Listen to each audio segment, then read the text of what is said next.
नमस्कार साथियों, स्वागत है आप सभी का अंकित इंस्पायर्स इंडिया पर। मैं हूं अंकित अवस्थी। आप हैं मेरे साथ में कश्मीर से जुड़ी जानकारी प्राप्त करने के लिए और भारत द्वारा पाकिस्तान पर लिए जा रहे एक्शंस पर चर्चा करने के लिए, साथ ही साथ यह भी जानने के लिए कि जिस तरह से भारत तैयारी कर रहा है, जिस तरह से वर्तमान में परिस्थितियां बनती जा रही हैं, क्या वे सभी परिस्थितियां भारत और पाकिस्तान के बीच में कुछ बड़ा कराने वाली हैं। आज के सेशन में हम विस्तार से इन्हीं विषयों के ऊपर आपके साथ चर्चा करने वाले हैं।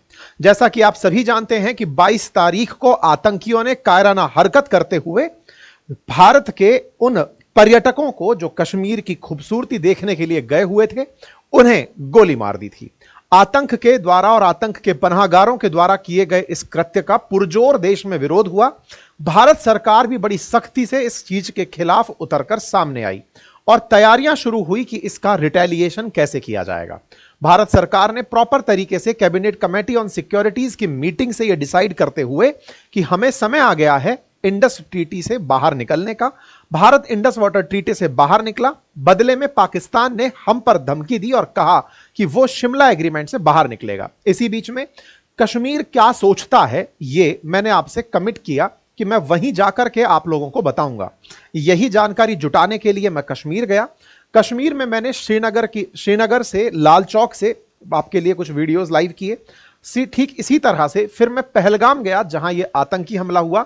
वहां से मैंने आपके लिए कुछ वीडियोस लाइव किए, रिकॉर्ड करके वहां से कुछ वीडियोस डाले। इन पर भी आज हम डिटेल चर्चा करेंगे, आज के सेशन में नहीं। आज के सेशन में क्योंकि अपडेट आपको देना है कि इस बीच में क्या क्या घटा। लेकिन हां, अगर आप कश्मीर पर वार्ता और डिटेल में बैठकर करना चाहते हैं, जानना चाहते हैं कि वहां असल में मेरा ऑब्जर्वेशन क्या है, ऑब्जर्वेशनल सेशन अगर आप सुनना चाहते हैं, आज रात को आप और हम बैठकर शाम 7 बजे एक रविवार वार्ता रखते हैं, जहां पर आपके चैट्स में जो आप जानकारी देना चाहते हैं, सुपर चैट से या जैसे भी आप मुझे भेजिएगा, मैं उनका रिप्लाई करूंगा। इसी चैनल पर शाम 7 बजे रविवार वार्ता होगी। लेकिन हां, मैं इस पूरी जानकारी को एक शब्द में अगर कहूं तो बड़ी ही अजीब सी स्थिति इस समय कश्मीर में है, जहां लाल चौक में इस चीज की उम्मीद है कि टूरिस्ट वापस आएगा। टूरिज्म को लेकर के माहौल यह बनाया जा रहा है कि आज तक आजादी के बाद से लेकर कश्मीर ने पर्यटकों को कोई नुकसान नहीं पहुंचाया, ना ही कश्मीरियों ने। वो हमेशा टूरिज्म का वेलकम करते हैं। वहीं दूसरी ओर भारत में एक थॉट और डेवलप हुई, और वो ये विशेष रूप से कश्मीरियों के लिए कि सर, इनका टूरिज्म प्रभावित हुआ तब जाकर के ये लोग इस तरह से सॉफ्ट स्पोकन बने।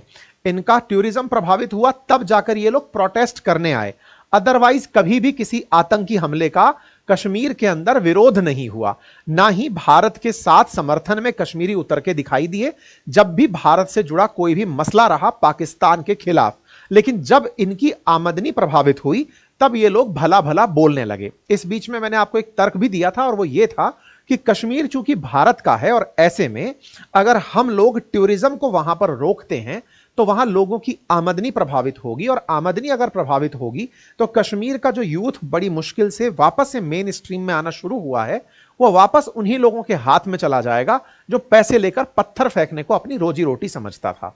इस विषय को ध्यान में रखते हुए मैंने आपके सामने एक सेशन किया था, जिसमें मैंने ये कहा था कि यहां पर मतलब रुकने का, डटने का समय है, यहां से हटने का समय नहीं है। लेकिन इसी के साथ साथ फिर मैं पहलगाम जब पहुंचा तो पहलगाम का भी मेरा एक ऑब्जर्वेशन था, और वहां एक अजीब सा सन्नाटा पसरा था। पहलगाम जो कि इतनी खूबसूरत वादी है, इतना खूबसूरत जगह है, वहां इस तरह का सन्नाटा जैसे हर दीवार और हर पहाड़ और हर ऊंचाई चीख चीख कर यह कह रही है कि हां, यहां हत्या हुई है। उस पूरे शहर के अंदर एक अजीब सा डर का माहौल था। पूरी तरह होटल साफ थी, सड़कों पर सन्नाटा था। मीडिया कर्मियों के अलावा, हमारे अलावा शायद ही वहां कोई और होगा। टूरिस्ट के नाम पर वहां पर केवल वो वैन थी जो कि हम जैसे लोगों को वहां लेकर जा रही थी। इसके अलावा मुश्किल से मुट्ठी भर लोग वहां थे। अदरवाइज केवल सिक्योरिटी फोर्सेस, और सिक्योरिटी फोर्सेस भी ऐसे नहीं कि घर घर पर चप्पे चप्पे पर खड़ी हों, लेकिन हां, वहां पर पूरी तरह से जो खच्चर वाले थे वो हटे हुए थे। तमाम प्रकार, मतलब एक अजीब प्रकार की, क्योंकि मैं पहले भी कई बार वहां गया हूं, एक अजीब प्रकार का भय का माहौल उस पहलगाम में था। एक ऐसा जैसे कि यहां पर कहीं हत्या हुई है, ऐसी वाइब्स वहां से आ रही हैं। ऐसे में इस पूरे घटनाक्रम पर जो भी प्रतिक्रियाएं हैं, आज रात को आप और हम बैठेंगे शाम को 7 बजे रविवार वार्ता में, इसी चैनल पर अपन वहां मुलाकात करेंगे। लेकिन तब तक जो और न्यूज इस बीच में इकट्ठी हुई हम उनकी चर्चा कर लेते हैं।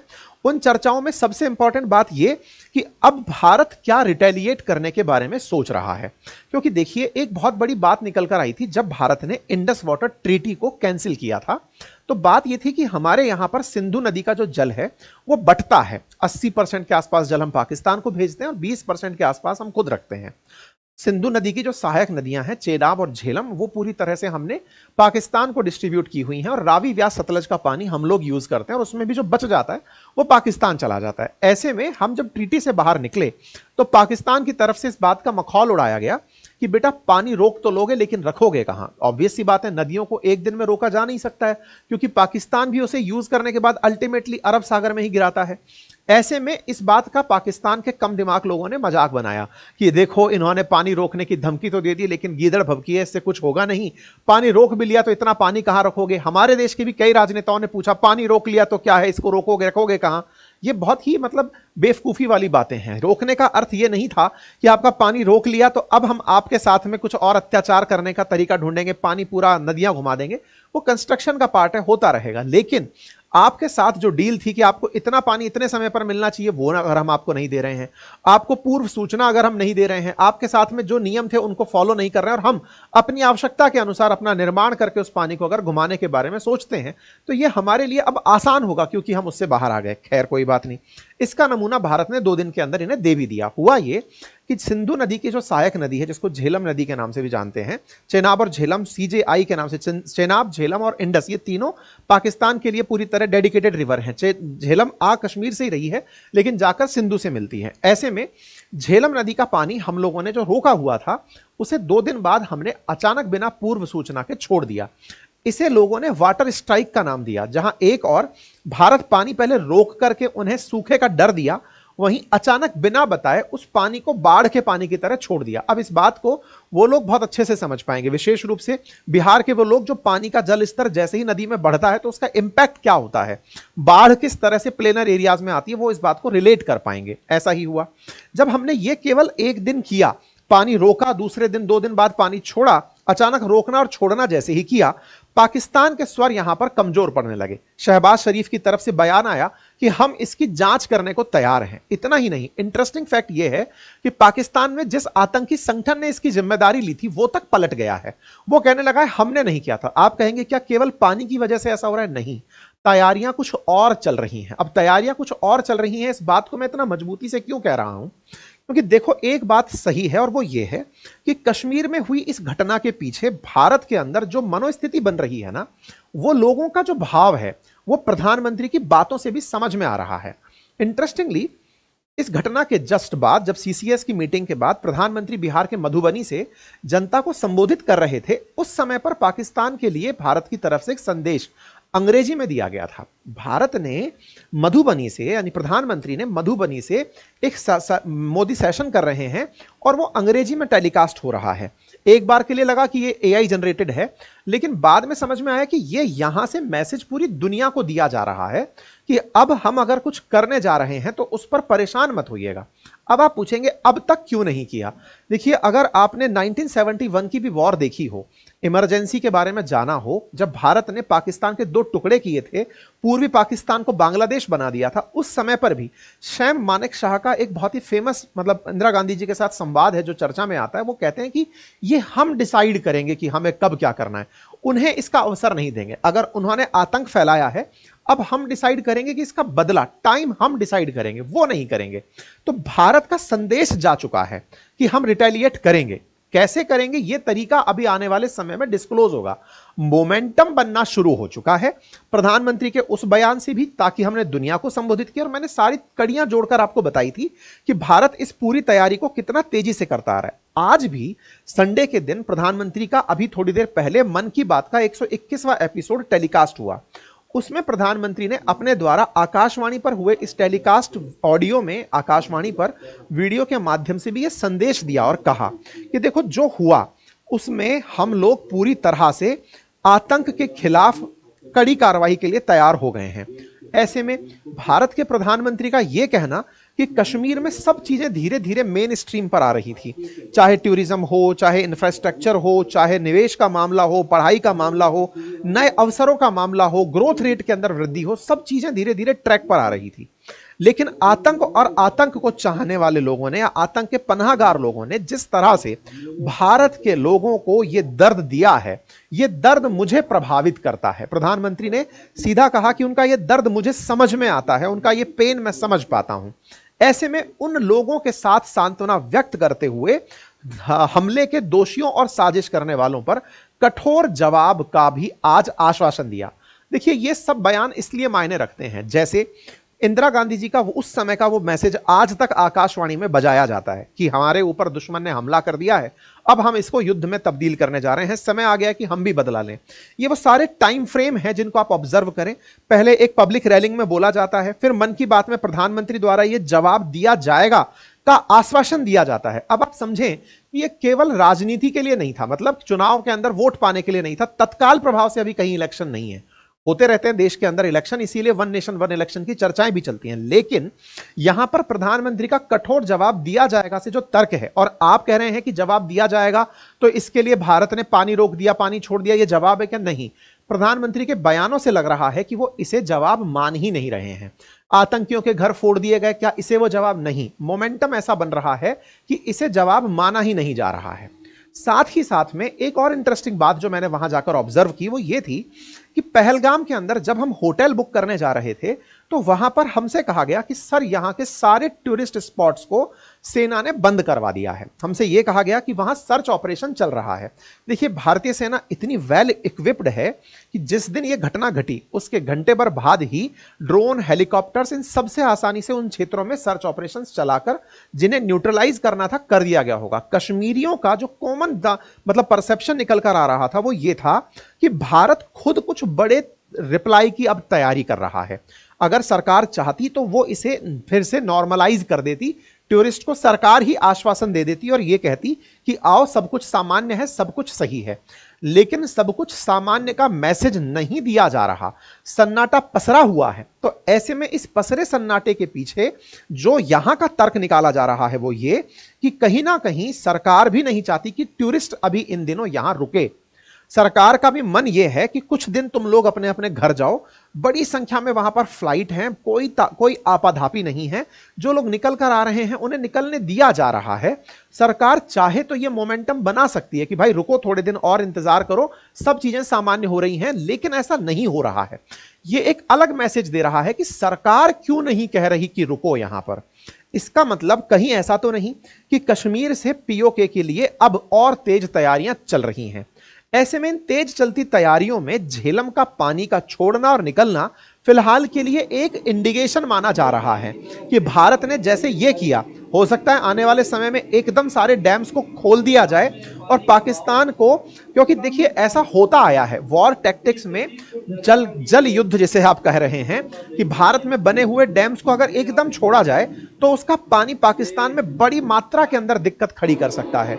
ये तस्वीरें पाकिस्तान के अंदर से आ रही हैं जहां पर लोग इस तरह के वीडियोस डाल रहे हैं कि देखिए झेलम का पानी किस तरह से यहां पर तेज आ रहा है, बाढ़ के हालात पैदा हो गए हैं। इस तरह के वीडियोस चल रहे हैं, पाकिस्तान के माध्यम से चल रहे हैं, इंटरनेशनल मीडिया के माध्यम से चल रहे हैं कि हिंदुस्तान की तरफ से पानी छोड़ दिया गया है। वहां की लोकल न्यूज में चल रहा है कि वहां पर हमारे ऊपर पानी छोड़ दिया गया है, पानी छोड़ दिया गया, पहले पानी बंद कर दिया गया, ये न्यूज थी। ये वाइसग्रेड ने न्यूज डाला कि भारत ने प्रायर नोटिफिकेशन के, ये वायरल न्यूज हुई कि भारत ने प्रायर नोटिफिकेशन के बिना ही कल शाम को यहां पानी छोड़ दिया और ऐसे में यहां पर बड़ी मात्रा के अंदर वो जो है पानी फैल गया। तो मतलब पानी का जो प्रभाव है उससे बाढ़ के हालात पैदा हो गए। तो ये चेनाब, झेलम और इंडस का जो कंबाइंड इफेक्ट है उसको और तेजी से देखा जा सकता है। अगेन मैं यहां पर कहूंगा, कुछ लोगों के मुझे यहां पर कमेंट्स दिखाई दे रहे हैं, उन पर हम आज रात को चर्चा करेंगे, शाम को चर्चा करेंगे 7 बजे, आप आइएगा।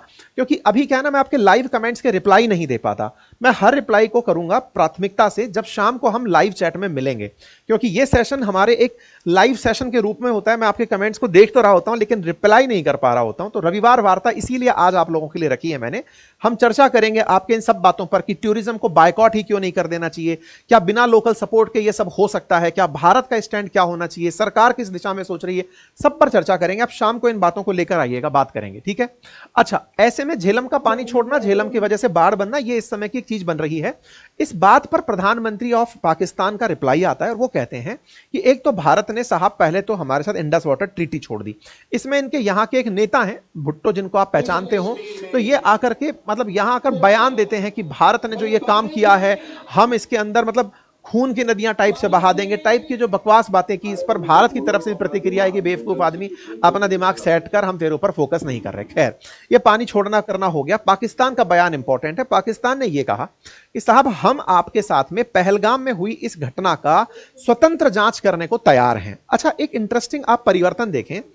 जब यह घटना घटी, भारत ने जैसे ही इंडस वाटर ट्रीटी से बाहर निकलने का रास्ता लिया, पहले तो पाकिस्तान वाले ये कहते रहे कि आप इससे बाहर निकल ही नहीं सकते, क्योंकि वर्ल्ड बैंक की मध्यस्थता से बनी हुई ट्रीटी है, आप इससे बाहर नहीं निकल सकते। ये बिल्कुल वैसे ही है जैसे जब हम 370 से हटे थे, तब पाकिस्तान के उस समय के प्रधानमंत्री इमरान खान जगह जगह जाकर छाती पीटे थे और कह रहे थे कि साहब भारत इससे बाहर निकल गया, वो निकल ही नहीं सकता, लीगली ये सही संभव नहीं है। भारत बढ़िया से बाहर निकला। 370 के बाद के हालात हमने अच्छे से चर्चा किए। पाकिस्तान ने इंडस वाटर ट्रीटी पे भी यही कहा, क्या कि भारत उससे बाहर नहीं निकल सकता। दुनिया वाले देख रहे हैं इंडस वाटर ट्रीटी से वो बाहर नहीं, भारत उससे भी बाहर निकला। जब बाहर निकला तो इन्हें समझ में आया कि ये लोग कर सकते हैं तो कर देते हैं। ऐसे में अब शहबाज शरीफ कह रहे हैं कि पहलगाम के मामले पर अगर आपको लगता है कि हमें संयुक्त जांच बिठानी चाहिए, हम जांच बिठाने को तैयार हैं।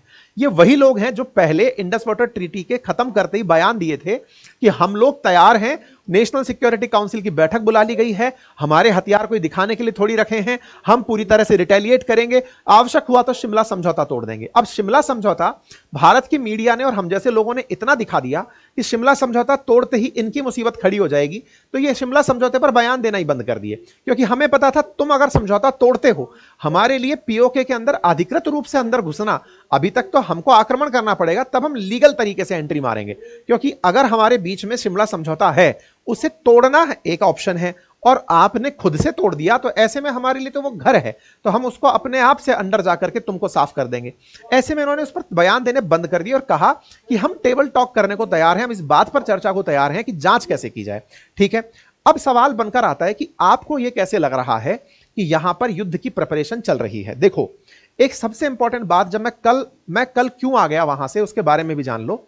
मैं कल की जगह आज और वहां रुकने वाला था और कुछ और प्रयास करने वाला था, लेकिन कल शाम को जिस समय मैं वहां था, एक मीडिया एडवाइजरी जारी हुई।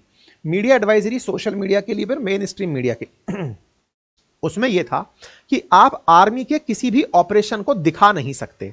मतलब आर्मी का अगर डिप्लॉयमेंट कहीं हो रहा है तो आप उसे अपने वीडियोस में कैप्चर नहीं कर सकते। अच्छा, होता क्या है कि कश्मीर में जब भी आप कोई वीडियो लें, संभव नहीं है कि वहां पर डिफेंस का अभाव हो सकता है वहां से कोई कॉन्वॉय निकल रहा हो।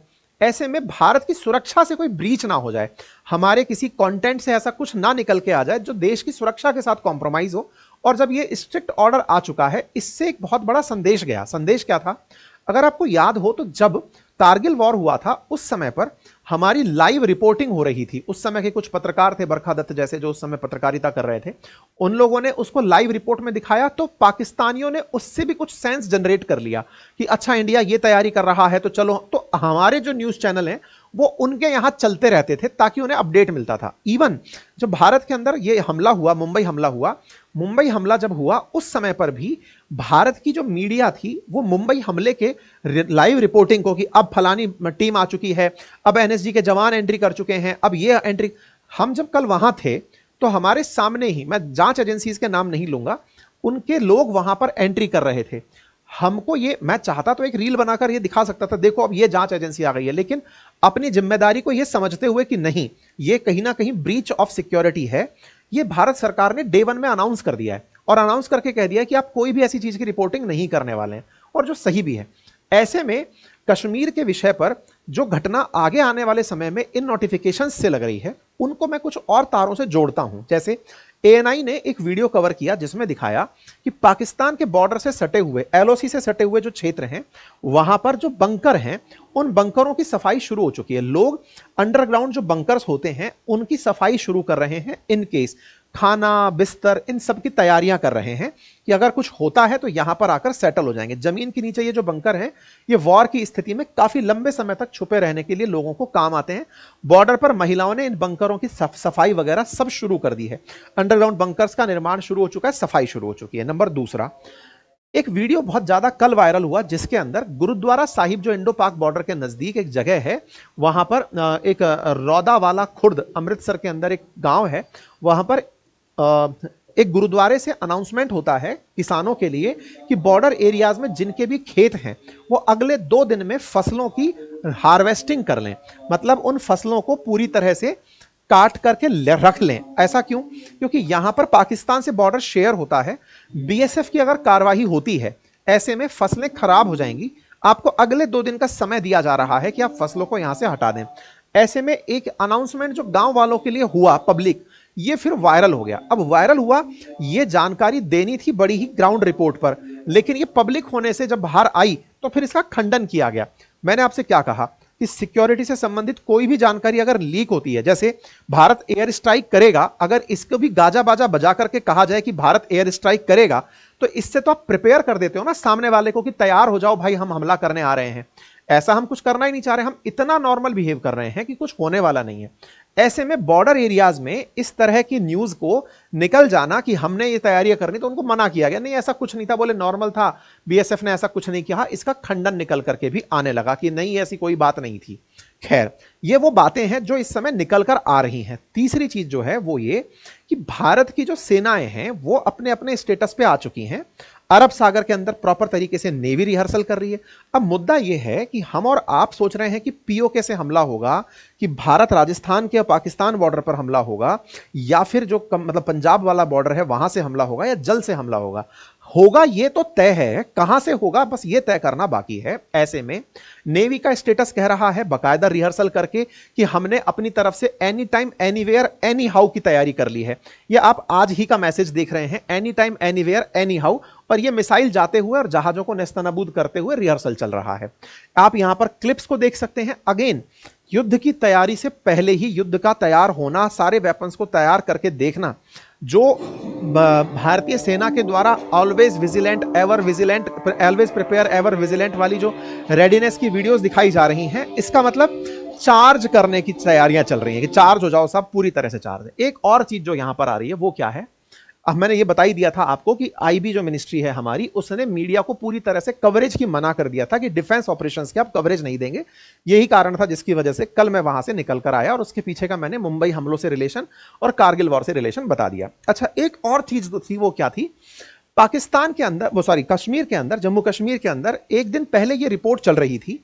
इनकी देखो सत्यता सरकार आके प्रमाणित नहीं करेगी, मैं इस बारे में आपको फिर से कह दूं, सरकार इन पर ऑफिशियल अपनी तरफ से टिप्पणी नहीं करेगी, आप केवल न्यूज से अंदाजा लगा सकते हैं। यहां पर एक न्यूज निकल कर आती है कि जम्मू कश्मीर के जो हॉस्पिटल्स हैं उनको हाई अलर्ट पर रखा गया है। हॉस्पिटल्स इन जम्मू कश्मीर और high alert, Pahalgam terror attack के बाद से ही हॉस्पिटल्स हाई अलर्ट पर होना, अगेन फिर एक मैसेज जाता है। अब हो क्या रहा है, बार बार जैसे ही बॉर्डर पर कहा गया कि आप फसल काट लो, ये न्यूज जैसे ही सर्कुलेट होती है तुरंत 2 दिन बाद बीएसएफ मना करवा देती है, वहां पर ऐसा हमने नहीं कहा। ऐसे ही हॉस्पिटल्स हाई अलर्ट पर, सबको बेड वगैरह तैयार करने की कहा गया, ये न्यूज जैसे ही सब जगह प्रकाशित होती है उसके तुरंत बाद में देखिए इधर की तरफ आरटी इंडिया ने छापा, Indian government issue alert to all hospital in Jammu Kashmir, ask to set up 24/7 emergency response room, ensure special essential supply, emergency medicine, ये सब तैयार करने की बात आ जाती है। लेकिन इसके तुरंत बाद में फिर अपनी तरफ से सफाई आ जाती है, नहीं नहीं साहब ऐसा कुछ नहीं है, हमने तो यूं ही कह दिया था।